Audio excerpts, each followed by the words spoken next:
ലഹരി വസ്തുക്കളുമായി ആസാം സ്വദേശി പിടിയിൽ. ഇയാളുടെ പക്കൽ നിന്നും 1.200 കിലോഗ്രാം ഉണങ്ങിയ കഞ്ചാവ് പിടിച്ചെടുത്തു. പ്രദേശവാസികളുടെ സഹായത്തോടു കൂടിയായിരുന്നു പ്രതിയെ പിടികൂടിയത്. പല്ലാരിമംഗലം പുലിക്കുന്നേപ്പടിയിൽ Kothamangalam range excise inspector Pramod എംപിയുടെ നേതൃത്വത്തിൽ നടത്തിയ പരിശോധനയിൽ ആസാം സ്വദേശിയെ ഉണങ്ങിയ കഞ്ചാവുമായി പിടികൂടി.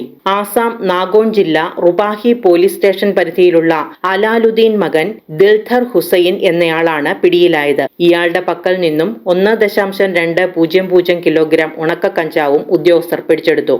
ആസാമിൽ നിന്നും എത്തിച്ച കഞ്ചാവ് അന്യസംസ്ഥാന തൊഴിലാളികൾ മുഖേന വിറ്റഴിക്കുന്നതായി കൊണ്ടുവന്നതാണെന്ന് എക്സൈസ് അധികൃതർ പറഞ്ഞു. പ്രദേശവാസികളുടെ സഹായത്തോടുകൂടിയാണ് പ്രതിയെ പിടികൂടിയത്. പരിശോധനകളിൽ പ്രിവന്റീവ് ഓഫീസർമാരായ Libu PB, Razak KA, Sunil PS, വനിതാ civil excise officer Babeena KA, civil excise ഓഫീസർമാരായ ഉബൈസ് PM, ബിൻസാർ VI എന്നിവർ പങ്കെടുത്തു.